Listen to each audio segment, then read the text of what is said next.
Revs and the Red Bulls this weekend at Foxborough, the afternoon start, which is always fun up in Massachusetts. Brad Feldman, our buddy from up in New England, the radio voice of the Revs. Brad, appreciate you coming on, giving us a couple of minutes. Let's talk about what's been maybe a difficult start to the year for New England, a team that struggled last year with Caleb Porter putting his system in place. I know the expectations were a little bit different coming into year number two. Talk about the first four games if you can. Yeah, Matt, it's good to be with you again. I always love this rivalry, spans I-95 and spans the history of the league going back to the old Metro Stars days back in the mid 90s. And I think the Revs are, obviously disappointed, a little impatient with where things stand in terms of the record. They did a complete remodel, if you will, over the course of the off season on 14 new players in. And I think that it's inevitable that there are some growing pains and some, readjustments and new players learning Caleb Porter's game model. And I think we're seeing that, it's easier to stop goals than to score them in a lot of ways. And so the defensive side of the ball has been better and more encouraging. This center back pairing of Fofana and Ceballos has actually been pretty impressive. The defensive midfielders, we got to look at Al Hassan Yusuf for the last part of the 24 campaign, but he's been really good. Sprightly, sprinting around. He's not a crunching tackler, but he wins the ball a ton through sort of positioning anticipation. They added Jackson Ewell from San Jose, and so that spine looks good, but they just haven't been scoring goals. They've only scored one in four games so far, and that was an own goal. And that was one they manufactured well away to NYCFC on that small field. And I keep telling people it wasn't luck. It was Brandon By getting forward, putting a dangerous ball into the box that creates havoc, asks questions of the opposing defenses. And I'd like to see them do more of that. They can be a little bit deliberate in the approach play. They have a lot of skill. They have speed on the outside, the Revs, and the form of Luca Langoni, another player that they picked up last year, but are just starting to really integrate into the system. And then Fofana, Ganago on the left side has been terrific. He hasn't scored yet, but he is a legit dangerous threat and a player that I think just needed a reset, or he wouldn't be in MLS. I think man for man, this is a more talented team than the one that the Revs fielded a year ago. And I think it's just a question of when it comes good. Now, Red Bulls are a difficult team the way they play, so I'm not sure that Saturday is when they're going to have the goal eruption, but it's coming.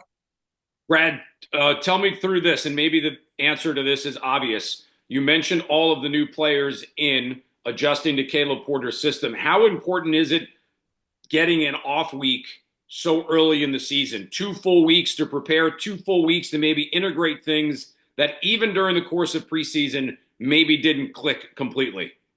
Yeah, it's not the worst time for it. If you had any momentum, you'd say it was bad. But first of all, the players who went off on international duty played a combined 20 minutes, so they should be fresh, despite having three guys had to go off to Africa. Fofana didn't play at all. Yusuf played about 13 minutes. Ganago played 7 minutes for Cameroon, and it turned out that Eli Feingold didn't go.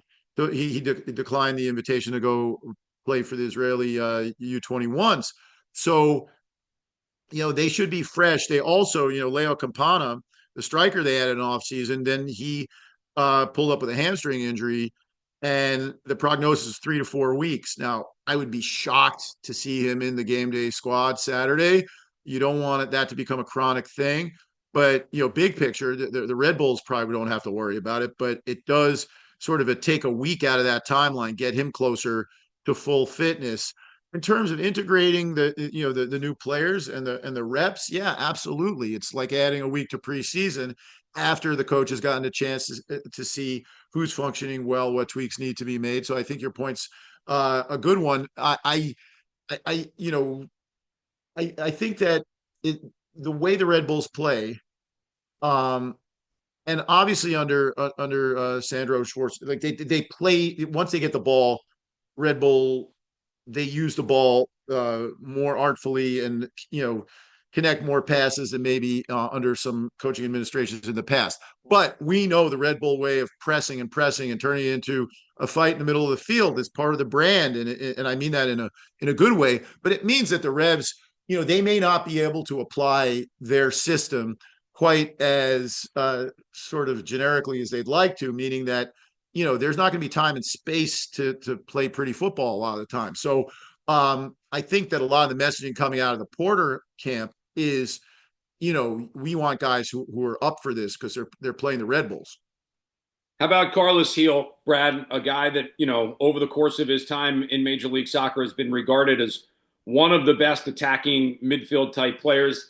Is there a level of, and I'm not trying to make something out of nothing, is there a level of frustration that he's, getting to the back end of his career and he's waiting for this team to come back around to where it was when he first joined? Yeah, well, he was the reason it became what it was when he first joined. Like coming out of Brad Friedel's time, things weren't going that great, and then if you look at the progression from 2019 to 2021 when he was the MVP and the Revs won the Supporter Shield, a big part of that was Carlos Heel being at the peak of his powers. He still has the ability to do that, and I've been talking a lot about this. Both in private and on shows like this, it's a question that keeps coming up. I'm saying keep Carlos happy, and the way you keep Carlos happy is not taking him out for Spanish tapas or telling him how good he looks. The way you keep him happy is to get him the ball in spots on the field where he doesn't have two layers of four opposing players between him and the goal. Now he can surgically open you up. He has the ability to put the ball on a dime wherever whenever he wants. But it's in any sport, right? Like you want to create imbalances, numerical advantages, and you want to do it at speed. And that's one thing that I would say being critical that the Revs aren't doing enough. If Carlos is having to drop into his defensive half of the field often, every once in a while, it's the right thing to do. Then that means that the Revs are probably not doing a good job of doing what I just said they need to do.